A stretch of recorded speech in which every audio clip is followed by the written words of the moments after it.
Bonjour à toutes, je vous retrouve aujourd'hui pour vous présenter mes favoris beauté du mois de mars et avril. Pour changer, je suis super en retard pour vous poster cette vidéo, mais bon, ça fait 8 ans que je suis en retard à chaque fois pour poster ce genre de vidéo, donc j'espère que vous me pardonnerez. Comme d'habitude, vous retrouverez tous les liens vers les produits que je vous ai présentés dans cette vidéo en barre d'infos, ainsi que les liens vers voilà, tout ce que je porte en fait, que ce soit vêtements, bijoux, maquillage, etc. Puisque j'ai toujours des questions par rapport à ça, les liens sont toujours en barre d'infos. Étant donné que c'est une vidéo combinée avec 2 mois de favoris, ça va quand même être une vidéo assez longue, donc je vais essayer de vous parler rapidement des produits et dans la mesure du possible. Donc première chose que j'ai beaucoup aimé ces derniers mois, c'est un shampoing et un après-shampoing que j'ai essayé de chez Lavera, qui est la gamme hydratation et soins. J'ai vraiment beaucoup aimé ces produits, donc déjà c'est une marque que vous connaissez sûrement toutes, qui est bio. La composition des deux produits est vraiment très bonne et je les ai trouvés très efficaces. Moi j'ai pas le cheveu sec en fait, mais j'ai une petite tendance à avoir les cheveux déshydratés justement, et c'est vachement rare de trouver des produits qui soient vraiment hydratants en fait et pas forcément nourrissants, et c'est la première fois que je trouve un shampoing et un après-shampoing de ce genre qui fonctionne vraiment en fait, et j'ai trouvé vraiment le résultat bluffant déjà, ne serait-ce qu'avec le shampoing.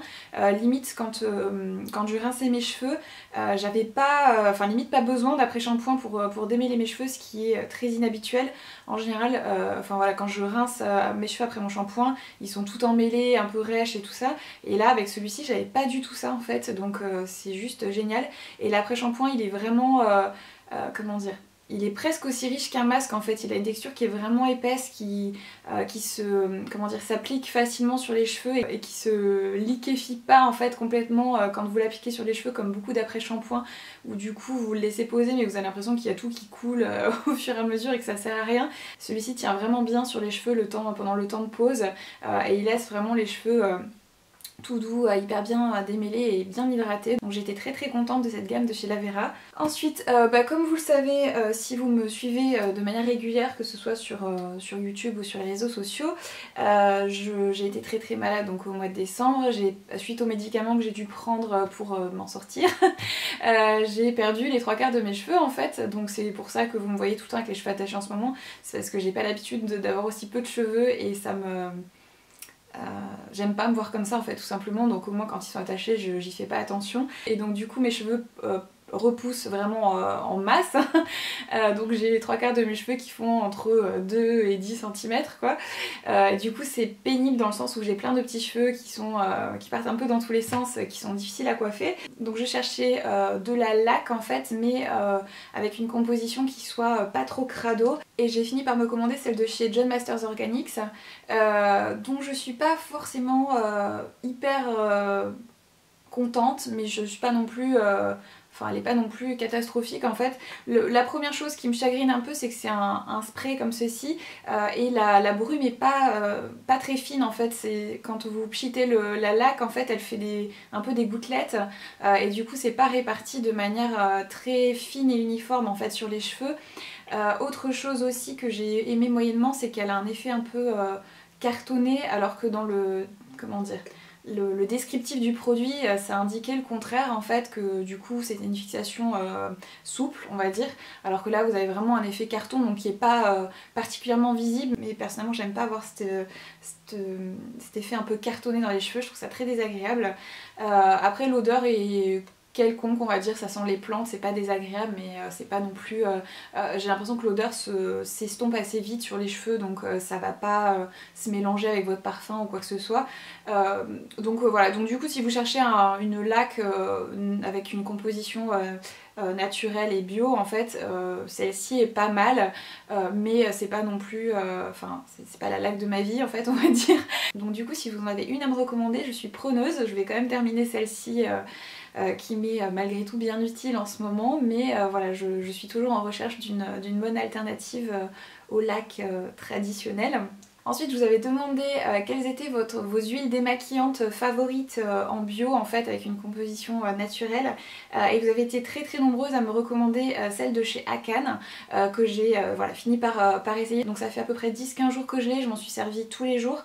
Et comme vous pouvez le voir, j'en ai pas usé beaucoup, donc c'est un flacon qui visiblement va me durer une éternité.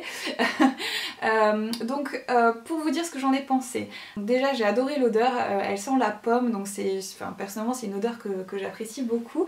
La texture est très agréable, c'est une texture qui est pas trop grasse, qui est fine, qui est vraiment agréable à utiliser et qui démaquille parfaitement, donc à ce niveau-là j'ai vraiment rien à redire. Le seul truc que moi j'ai trouvé décevant en fait par rapport à cette huile démaquillante, c'est que je la trouve extrêmement difficile à rincer. Vous pouvez pas la rincer parfaitement à l'eau, il vous faut absolument faire un double nettoyage après avec un gel nettoyant en fait pour vraiment enlever tous les résidus d'huile de votre peau.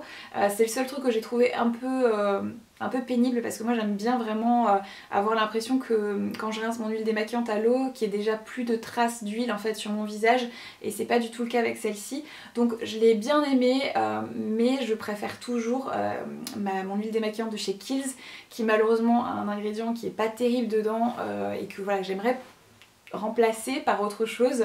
Donc voilà, je vais continuer à utiliser celle-ci, je vais terminer le flacon, je la trouve bien, mais c'est pas parfaitement ce que je recherchais en fait, donc voilà, du coup tant pis. Ensuite j'ai voulu tester la Face Tan Water de chez Eco by Sonia, qui est donc une genre d'eau auto-bronzante. J'ai voulu la tester parce que bien souvent il y a la plupart des auto-bronzants qui me donnent des petits boutons sur le visage et éventuellement le décolleté en fait, et du coup je voulais essayer de trouver une alternative un peu plus naturelle aux autobronzants que j'utilise d'habitude, au moins pour le visage et le décolleté, et voir si j'avais pas ce petit effet secondaire on va dire quand je l'utilisais. Et donc je sais que cette eau autobronzante c'est très comment dire, qu'il y a beaucoup de gens qui l'apprécient en fait, donc j'étais très curieuse de la tester depuis un long moment.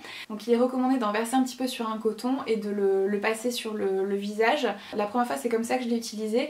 Déjà j'ai été surprise de la consistance, puisque ça a l'air assez liquide en fait dans le flacon, mais finalement c'est un flacon compte-gouttes en fait, et la texture est assez épaisse en fait, c'est un peu entre le gel et l'eau finalement, donc du coup c'est un peu long à comment dire, faut vraiment attendre un petit moment que ça coule goutte à goutte sur votre coton. Du coup la première fois je pense que j'en ai mis un petit peu trop, puisque comme il y a cette texture un peu gélifiée, finalement il y en a besoin d'assez peu, et malgré le fait que j'ai fait très attention en l'appliquant, je me suis retrouvée avec des traces à plusieurs endroits en fait. Donc la deuxième fois je l'ai appliqué comme j'applique en général mes autobronzants sur le visage, à savoir avec un pinceau à fond de teint. Du coup je verse quelques gouttes de l'autobronzant sur mon pinceau et je l'applique en fait comme ça. Donc pour moi c'est juste la meilleure manière d'appliquer l'autobronzant sur le visage, puisque du coup vous pouvez même accéder aux oreilles, vous pouvez vraiment bien fondre le produit sur la peau. Et en général ce que j'aime faire, donc une fois que j'ai appliqué une première couche on va dire, c'est que j'en rapplique un petit peu sur mon pinceau et je viens le tapoter en fait sur les parties hautes de mon visage, donc à savoir ici, sur le haut du front, et parfois j'en mets un petit peu aussi au contour du visage pour définir le contour davantage en fait, et ça donne l'illusion d'un bronzage plus naturel, puisque ça, les parties qui sont touchées par le soleil en fait en premier sont un petit peu plus foncées que le reste du visage, donc du coup ça donne vraiment un effet bonne mine, comme si vous aviez pris le soleil. Et voilà, du coup la deuxième fois je l'ai appliqué comme ceci, et le rendu était vraiment très très joli, et voilà, donc du coup je continue maintenant à l'utiliser de cette manière là, et j'en suis très très contente. J'ai pas eu les petits boutons habituels avec ce produit là, donc voilà, pour moi c'est tout bon, et c'est un produit qui est bio aussi, je sais pas si je vous l'avais dit, donc voilà, donc franchement un gros coup de cœur, et la couleur est vraiment très naturelle en fait.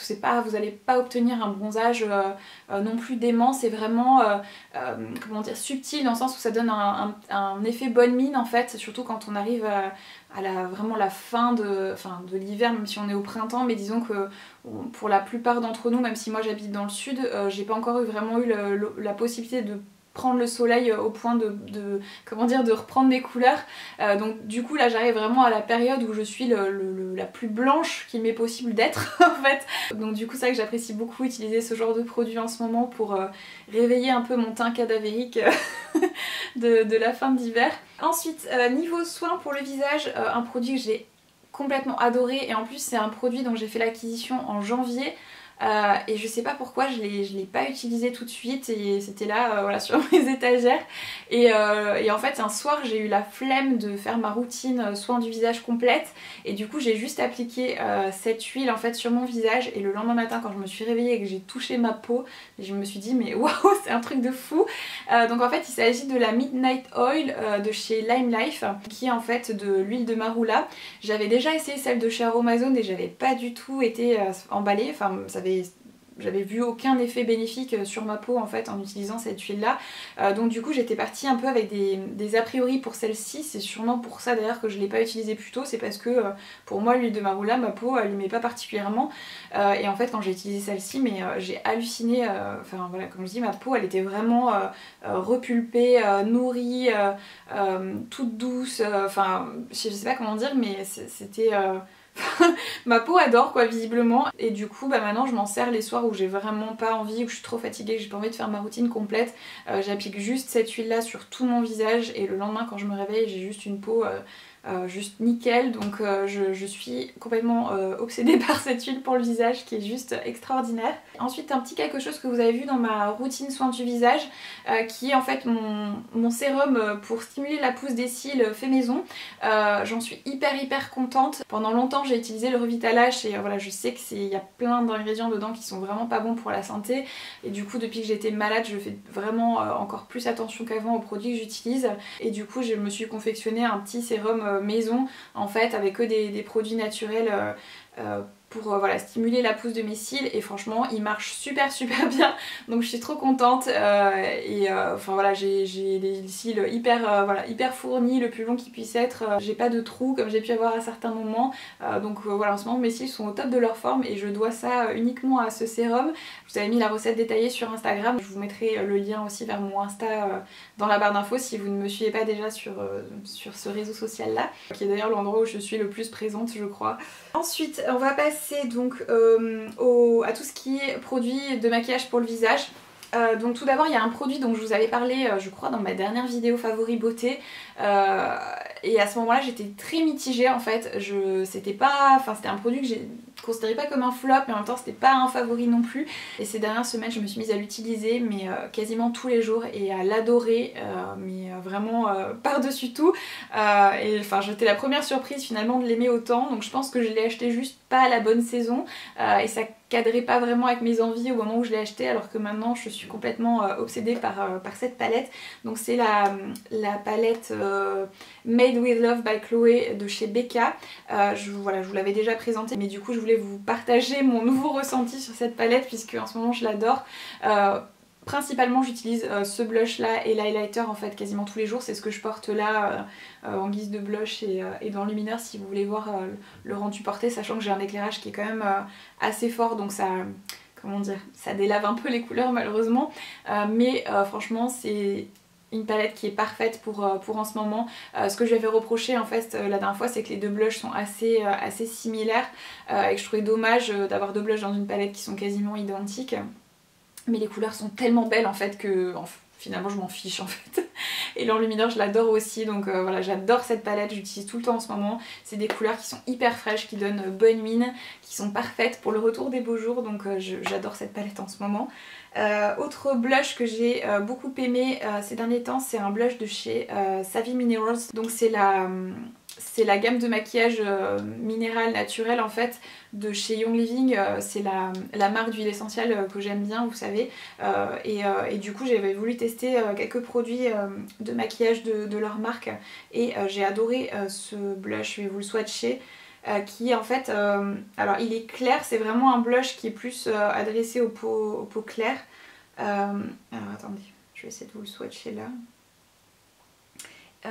Mais il est hyper joli, c'est un rose, je pense qu'on va pas voir, il est un petit peu irisé en fait, c'est un rose mais tout doux, mais pas trop rose en fait, il est un peu nude rose en fait, il donne vraiment bonne mine mais de manière subtile quoi, quand on vous regarde on n'a pas l'impression que vous avez mis voilà, une tonne de blush, c'est vraiment très naturel mais ça donne vraiment...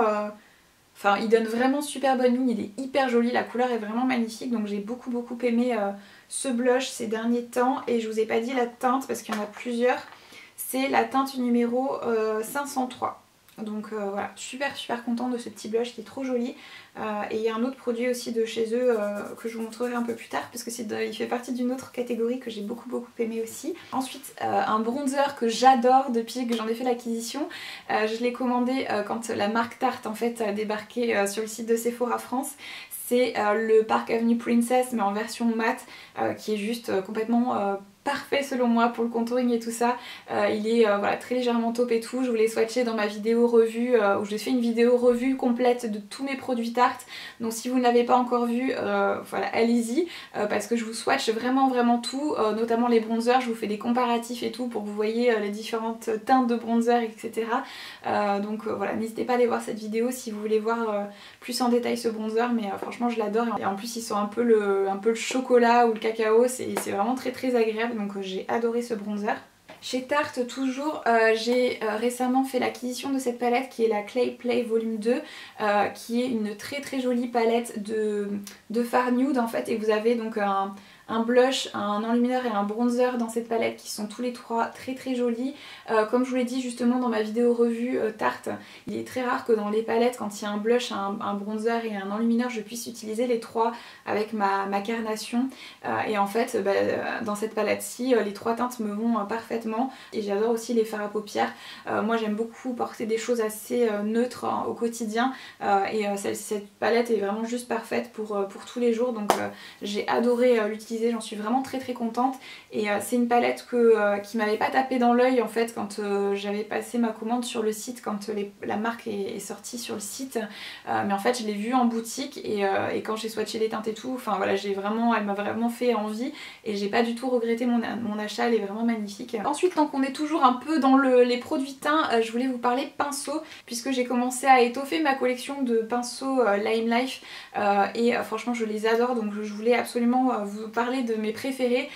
C'est des pinceaux qui sont juste d'une qualité dingue. Honnêtement, à part les pinceaux Marc Jacobs, j'ai jamais vu des pinceaux qui donnaient cette sensation en fait en main. Ils sont lourds, ils sont vraiment de qualité irréprochable en fait, ils sont hyper soignés. C'est que des pinceaux en poils synthétiques, donc pour celles qui n'utilisent pas de pinceaux en poils d'animaux, c'est une super alternative et ils sont hyper doux. Donc j'adore notamment le numéro 17 qui est un gros pinceau duo fibre que j'adore utiliser pour appliquer mon blush. En fait je trouve qu'il a juste la bonne taille pour appliquer mon blush parfaitement, donc celui-ci je l'adore. J'adore également le numéro 16 qui est un pinceau en fait qui est plat comme ceci et en même temps il est large en fait, un peu en forme d'éventail et celui-ci je l'adore en fait pour appliquer mon bronzer et pour faire mon contouring. En fait je trouve qu'il est juste parfait parce que comme il est arrondi du coup comment dire, vous appliquez le produit en même temps il l'estompe sans effort en fait et franchement il est super ce pinceau. J'adore également le petit pinceau poudre qui est donc le numéro 1 qui est un pinceau poudre comme ceci, un peu effilé et franchement je l'adore. Il est tellement doux quoi, donc je m'en sers tout le temps depuis que je l'ai pour appliquer ma poudre et il perd pas du tout ses poils, donc ça c'est un truc qui me fait péter un câble comment dire, avec mes autres pinceaux en fait, c'est que je me retrouve toujours avec des poils enlevés sur mon visage et celui-ci il perd pas du tout ses poils quoi et il est tellement doux, franchement j'adore. Et un autre que j'adore aussi c'est le numéro 19 qui est un petit pinceau comme ceci que moi j'utilise en fait pour poudrer le dessous de mon œil et il a juste pour moi la forme et la taille idéale pour ça. Donc voilà, c'est mes 4 gros coups de cœur dans la gamme. Tous leurs pinceaux sont vraiment hyper bien, mais les pinceaux pour le teint sont vraiment hyper réussis, donc franchement moi je les adore et depuis que je les ai je les utilise tout le temps. Franchement ils sont canons et j'ai rarement vu des pinceaux de si belle qualité dans ma vie et pourtant des pinceaux j'en ai des centaines de toutes les marques qui soient. Même dans les marques de luxe j'ai jamais vu des finitions aussi soignées dans des pinceaux et avoir cette espèce de sensation de qualité quand on les a en main. Ils sont un peu lourds, enfin franchement j'adore. Ensuite une palette que je vous avais présentée dans un tuto il y a quelques semaines, c'est la Naked Reloaded que j'aime vraiment beaucoup. Donc dans la vidéo je vous en avais fait une petite revue détaillée. Voilà, comme je disais moi j'aime beaucoup les fards neutres et tout ça, donc je ne pouvais que craquer pour cette palette et elle a vraiment voilà, toutes les teintes que j'aime en fait dedans et j'ai adoré aussi le fait que les teintes qu'on utilise le plus souvent soit un peu, et des pans un peu plus grands en fait. Et en plus elle est vraiment très très belle. Donc aujourd'hui je me suis principalement maquillée avec cette palette. J'ai utilisé donc ces deux teintes sous mon sourcil. J'ai utilisé la teinte Bucked dans mon creux de paupière. Au coin externe j'ai la teinte Distilled qui est un espèce de bronze magnifique. Et je vous montrerai après ce que j'ai sur ma paupière mobile. Et le packaging est juste trop trop beau, c'est un espèce de tissu satiné avec des impressions dorées dessus. Donc franchement j'ai adoré cette palette, je l'adore toujours d'ailleurs. Une autre palette dont j'ai fait l'acquisition récemment, d'une marque chez qui je n'avais pas craqué depuis très longtemps. Il s'agit de la palette Mélodie de chez Zoeva. Alors déjà le packaging est trop beau avec des papillons un peu holographiques, je trouve ça trop beau. Et voici donc la sélection de teintes. Donc pareil, beaucoup de teintes neutres, mais comme je vous le disais, moi c'est ce que j'apprécie tout particulièrement. Enfin voilà, je trouve que les teintes sont toutes plus belles les unes que les autres. Je sais qu'il y a certaines palettes de chez Zoeva qui étaient un peu décevantes d'un point de vue pigmentation, mais celle-ci ne l'est pas du tout. Les fards sont vraiment de très belle qualité, très pigmentés. Je vais peut-être vous en swatcher quelques-uns, mais voyez un peu... Attendez, mais voyez un peu la qualité des fards quoi, c'est... Ils sont hyper crémeux, hyper faciles à travailler. Franchement, ils sont juste magnifiques. Je vais peut-être vous swatcher un mat aussi, que vous voyez que c'est pas du tout décevant d'un point de vue qualité.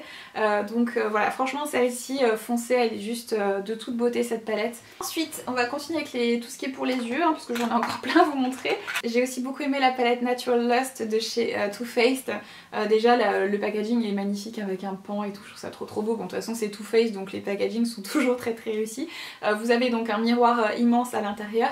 Et voici la sélection de teintes que je trouve également très jolie. Donc vous avez une dominance de teintes un peu rosée, un peu chaude, mais vous avez aussi donc un très joli bleu, un kaki et tout. Elle est vraiment magnifique. La plupart des fards dedans sont de très belle qualité. Il y en a juste un ou deux qui sont un peu plus décevants, comme le Love Spark ici qui est un peu poudreux et qui marque pas très bien, mais globalement voilà, les fards sont très beaux, très réussis et de belle qualité. Donc pareil, une palette que j'ai beaucoup aimée. Donc ensuite une petite palette que j'ai achetée à Las Vegas au mois de février, mais je vous en avais pas encore parlé puisqu'elle n'était pas encore dispo en France. C'est la palette Mini Nude de chez Natasha Denona. Comme vous le savez, j'adore les fards Natasha Denona, donc quand j'ai vu celle-ci qui était constituée uniquement de fards nude, bien sûr je me suis jetée dessus.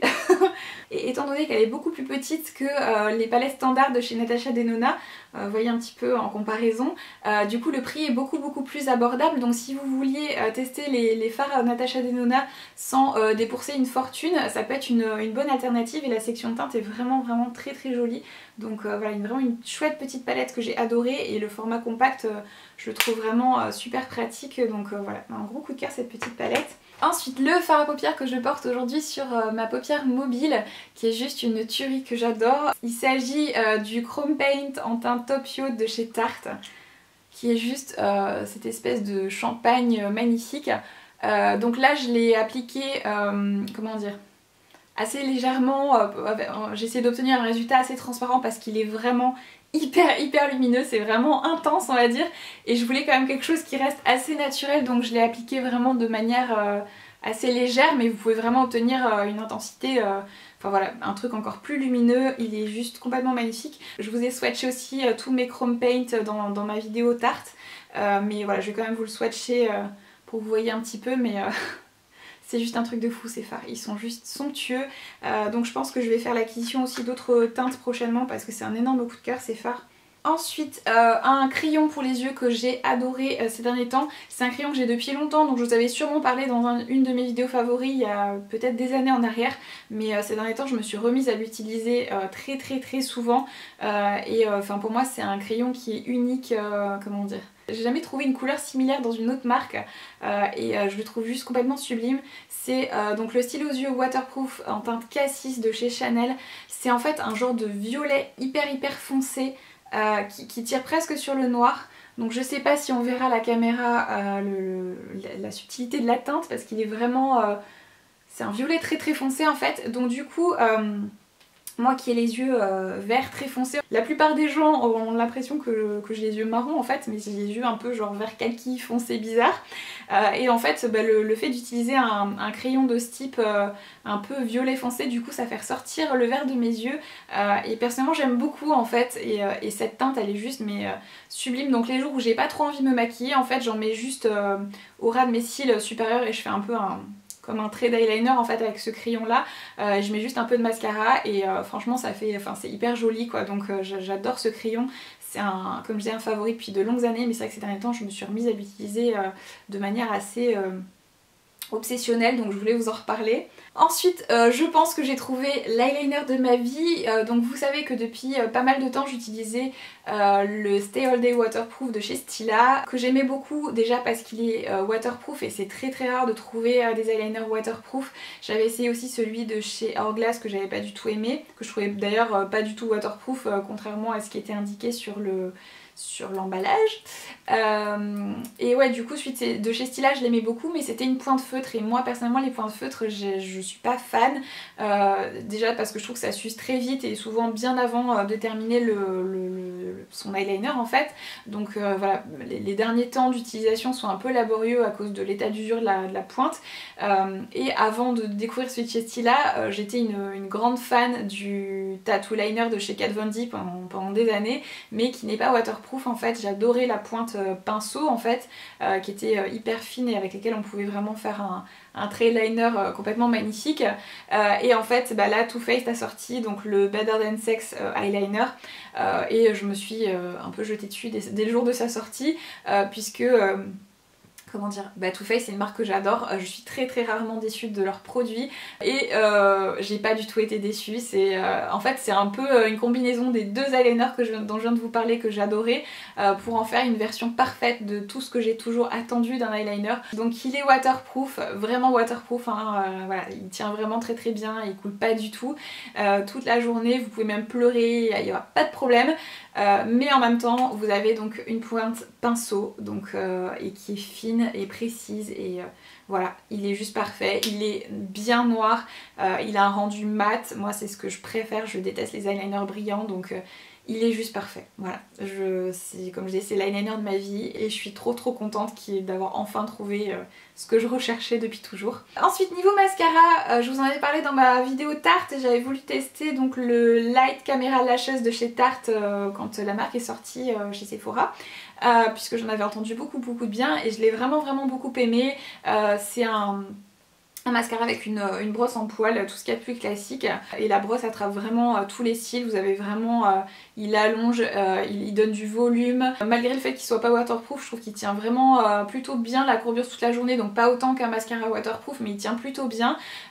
Et pareil, même s'il est pas waterproof, j'ai pas eu de, comment dire, il s'effrite pas, il coule pas, enfin à moins vraiment de pleurer, mais dans une journée type normale, j'ai pas eu de problème avec, donc je l'ai trouvé vraiment bien. Après il ne détrône pas mon Climax de chez NARS qui est vraiment pour moi mon chouchou absolu, mais celui-ci est vraiment pas mal et pourtant je suis très difficile en termes de mascara. Ensuite on va passer aux produits pour les lèvres, j'en ai pas mal à vous montrer, notamment deux dont je vous avais déjà parlé dans ma précédente vidéo favori, mais je les porte pareil de manière obsessionnelle depuis que je les ai, donc je vais vous les représenter parce que je trouve que c'est des teintes qui sont vraiment parfaites pour le printemps. Le premier c'est celui que je porte là, qui est le rouge à lèvres 203 de chez Lime Life. Déjà j'adore la formulation de ces rouges à lèvres, ils ont une texture qui est, comment dire, très légèrement brillante, mais c'est plus de l'ordre du satiné, donc c'est pas trop glossy, parce que moi j'aime pas quand c'est trop enfin glossy, j'aime bien, enfin disons qu'ils sont confortables, hydratants, mais le rendu est pas trop brillant et la tenue elle est juste, mais pour ce type de formulation j'avais jamais eu un rouge à lèvres qui avait une si bonne tenue, enfin c'est juste un truc de fou, je suis complètement fan de ces rouges à lèvres, et la couleur est juste trop belle, c'est un peu le rose de ma vie en fait. Il est, comment dire, il apporte vraiment une teinte un peu rose aux lèvres, mais c'est pas, c'est tout en transparence en fait, donc ça vient juste apporter une petite touche de couleur hyper fraîche, hyper printanière en fait à vos lèvres, sans pour autant être vraiment un rose flashy en fait, donc c'est hyper portable si vous cherchez un joli rose mais qui soit pas trop flashy, une teinte qui donne bonne mine et qui soit fraîche et tout, c'est vraiment un super rouge à lèvres. Je vais vous le swatcher aussi sur ma main. mais vous l'avez de toute façon sur mes lèvres, il est complètement magnifique. Donc comme je vous disais, c'est le 203. Je suis complètement fan de ce rouge à lèvres. Le deuxième que j'adore, que je porte tout le temps, c'est la teinte numéro 100 avec le crayon Dark Nude. Pareil, ce combo, c'est juste... voilà, déjà le crayon, vous voyez, il est juste magnifique. J'adore cette teinte, elle est juste parfaite. C'est vraiment le crayon nude parfait selon moi. Et le rouge à lèvres, la teinte numéro 100 est juste trop belle aussi. Vous me l'avez vu porter dans plein de vidéos sans le savoir d'ailleurs, sur des photos Instagram et tout, puisque je porte tout le temps ce combo en ce moment. Donc voilà, et c'est pareil, il a la même, c'est le même fini en fait que le rose que je viens de vous présenter. Donc il est voilà, hydratant, mais la tenue est hyper enfin c'est juste, il tient hyper bien pour ce genre de formulation. Il est hyper confortable, le rendu est magnifique sur les lèvres, donc énorme coup de cœur pour ces rouges à lèvres là. D'ailleurs je pense que je vais vous faire très bientôt une vidéo revue de tous les produits lèvres que j'ai de chez Lime Life, parce qu'il y a vraiment des petites pépites. Ensuite, deux rouges à lèvres dont je vous ai parlé aussi dans une précédente vidéo. Il s'agit donc des rouges à lèvres The Slim de chez Yves Saint Laurent, et il y a deux teintes que j'adore porter en ce moment.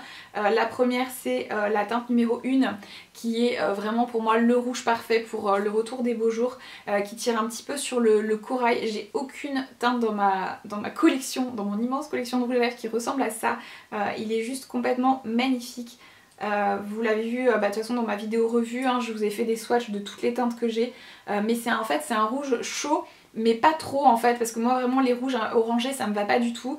Pour moi c'est des couleurs de blonde on va dire, ça va très bien en blonde, mais moi ça me va pas en fait, et celui-ci est vraiment juste à la limite en fait de ce qui rend bien en fait sur moi. Donc j'ai ce côté un peu rouge chaud qui est plus comment dire, je trouve adapté au beau jour en fait, sans pour autant qu'il me donne une mine catastrophique en fait. Donc il est complètement sublime.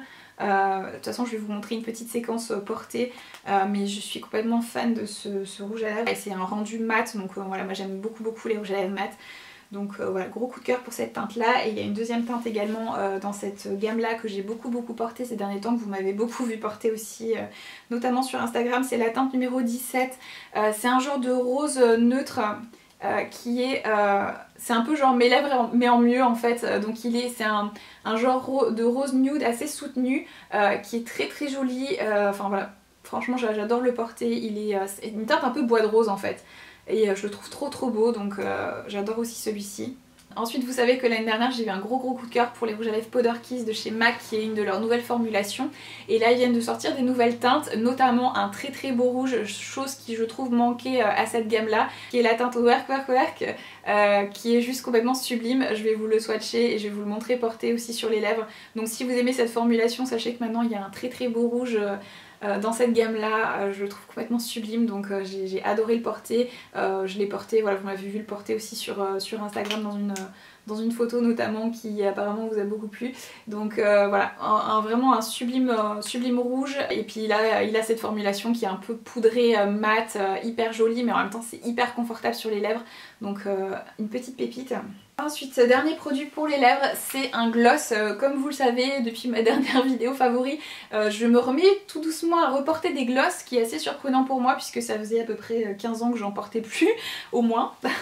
Donc du coup je suis assez surprise voilà, d'y reprendre goût dernièrement. Après c'est plus les gloss qu'on avait il y a 15 ans qui étaient hyper collants, vous retrouviez toujours avec vos cheveux collés dessus et tout ça, enfin c'était une horreur. On n'est plus du tout dans ce genre de formulation là maintenant, heureusement. Donc un gloss que j'ai adoré, c'est un de chez Savvy Minerals, qui est donc comme je vous l'ai dit un peu plus tôt pour le blush, c'est la gamme de maquillage de chez Young Living, qui est la marque où j'achète mes huiles essentielles que j'adore. Et j'ai voulu tester donc ce gloss là puisqu'il y a dedans de l'huile essentielle de menthe poivrée. Donc du coup vous avez ce côté un petit peu, comment dire, un petit peu chauffant, repulpant, et en même temps du coup c'est parfumé à la menthe en fait, mais de manière naturelle puisque c'est des huiles essentielles, donc du coup ça sent bon, et en même temps moi j'adore ce genre de, comment dire, de sensation un peu qui chauffe en fait, et j'aime beaucoup, j'adore les baumes à lèvres Carmex par exemple pour ça, qui contiennent du camphre en fait, et qui du coup ont cet effet un petit peu chauffant, et la teinte est juste trop belle en fait. C'est un très joli nude chaud en fait, et il est trop beau, donc il est très légèrement irisé, et j'ai adoré le porter. Je vais vous le swatcher, et la texture elle est pas du tout collante, c'est vraiment hydratant, Enfin c'est vraiment, il est très très joli. Donc après bon c'est un gloss, donc au niveau tenue c'est pas folichon hein, mais franchement je le trouve magnifique et j'adore. Et j'adore vraiment cette odeur de menthe poivrée, je trouve ça hyper agréable. Donc vraiment une très très belle découverte, j'adore ce petit gloss. Et on va terminer avec un vernis à ongles que j'ai pas arrêté de porter, enfin que j'ai porté, d'ailleurs j'ai porté que celui-ci depuis que je l'ai. C'est un vernis à ongles de la marque Cure Bazar, donc qui propose des vernis à ongles avec une formulation clean. Et donc la teinte que j'ai moi c'est la teinte Rose Milk. Donc en fait c'est un genre de rose très très pâle en fait qui fait vraiment comment dire, ongles propres en fait, mais c'est pas trop comment dire, il est pas trop blanc en fait, il a pas comment dire, vous avez pas besoin de mettre 3 couches pour obtenir un résultat joli. Vous pouvez avoir un résultat très joli avec une couche, avoir un effet un peu en transparence qui éclaircit un peu l'ongle, du coup qui donne un effet de jolies mains propres on va dire, mais avec un effet vraiment hyper naturel en fait. Et c'était exactement ce que je recherchais, parce que j'aime bien avoir des... Enfin je porte souvent des vernis à ongles très neutres, parce que j'aime bien que ça puisse aller avec tout ce que j'ai envie de porter en fait, et que ça clash pas avec mes tenues. Et celui-ci est vraiment complètement parfait, donc je suis très contente d'avoir trouvé un vernis avec une formulation clean qui est ce genre de teinte que j'adore. Donc voilà, franchement un gros coup de cœur pour ce Rose Milk. Et j'adore les vernis Cure Bazar, c'est une marque dont je vous parle depuis de longues années maintenant. Et voilà, si vous cherchez une alternative clean au vernis, c'est vraiment une super marque. Donc voilà pour mes favoris beauté du mois de mars et avril 2019. J'espère que cette vidéo vous a plu et que vous avez pu y faire quelques petites découvertes. Je vous fais des gros bisous à toutes et je vous retrouve très bientôt pour de nouvelles vidéos.